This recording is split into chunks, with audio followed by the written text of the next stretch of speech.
jo soc Kenar, Jo soc Miguel. i som Cocinando Danza, estem a Picanya i així estem a una de les dependències municipals.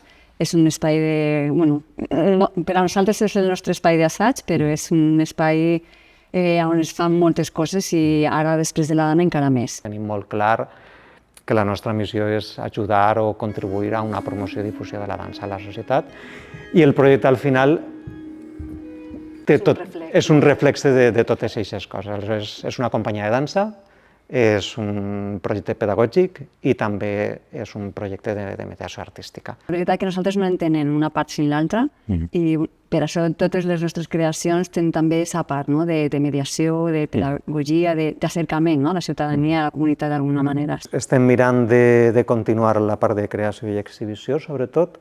Ara mateix, òbviament, no estem en un moment de producció.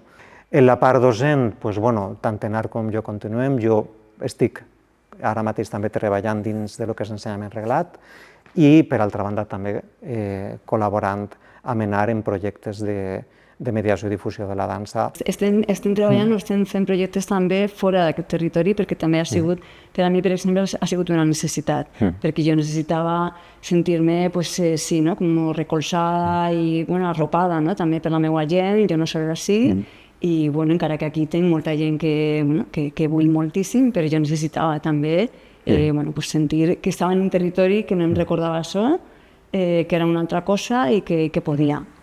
A veure, nosaltres hem tingut la sort dins de tot, molta sort. D'estar així, de poder contar-ho, d'estar vius.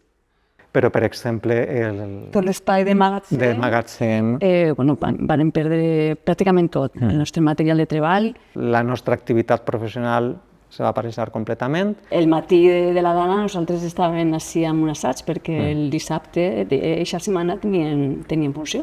Sí que volem donar les gràcies, en aquest cas, per exemple, a l'Oficina de Recuperació Cultural, per el suport psicològic. Per on sí que som molt més crítics és amb tota la resposta institucional, tant a nivell autonòmic com a nivell estatal. Ja estava programat abans de l'estiu una peça nostra que va ser la primera peça nostra de llarga duració, que va ser un infantil, Aigua de Lluna, i gràcies també al municipi del Genovés, que volen agrair-les moltíssim al municipi i a Carlos, al seu tècnic de cultura. I clar, ell ens va cridar a desembre o gener, no em recordeix, a dir, xics, com esteu? Què voleu fer, no? I, vàrem pegar-li una volta i vàrem dir... Si tinc que tornar a començar amb algo, és amb aquest espectacle. Jo crec que d'alguna manera va ser una mena de teràpia. En què ens fiquem? Reposem. Això ens va tindre centrats i un poquet ens va donar eixe alè.